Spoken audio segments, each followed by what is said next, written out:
Hello again, my name's Gabe Zollner. Read an interesting article on WorldNet Daily. I'll attach the link and I can have to look for it. Obama's TPP trade deal hits the wall.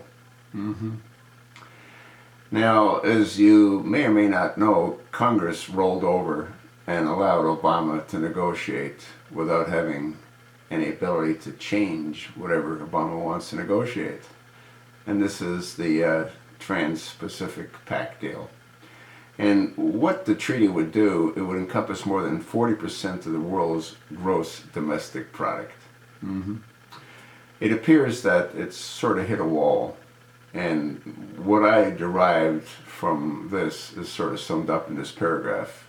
U.S. drug manufacturers want 12 years, but Australia wants 5. A compromise of 7 or 8 years is seen as a possible compromise. The U.S. was on the side of the issue, while practically every other country were on the other side, the source told Associated Press. So what this comes down to is money. The U.S. drug manufacturers want to protect their patents for 12 years. Australia wants 5. Striking a deal over how long to protect data used to develop biological drugs was described as the biggest source of frustration by a source from a non-U.S. negotiating nation. The article is most interesting, and like most everything else, it all comes down to money, doesn't it? This deal would not be good for the American people, but that's the plan.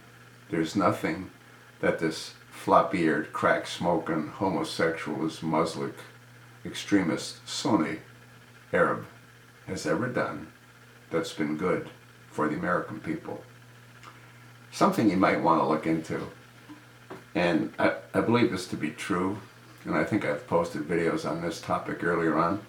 Muslims receive free Obamacare that you pay for.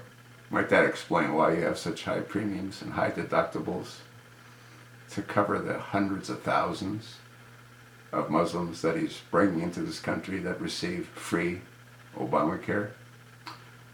My understanding is that they don't pay insurance. They see insurance as a tax. Well, does that mean they're driving on our streets without insurance? I don't know. I mean, I'm just asking. The whole thing is totally insane.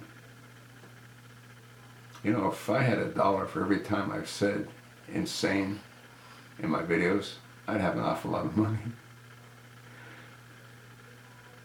Barack Hussein Obama. You'll see him waving at the crowd as he's about to embark on another little trip on Air Force One. He is flying that living crap out of that airplane, isn't he? Well, that's what folks like him do when they get their hands on high-priced machinery. I know this is going to bring a lot of anger from a lot of people, but I don't care.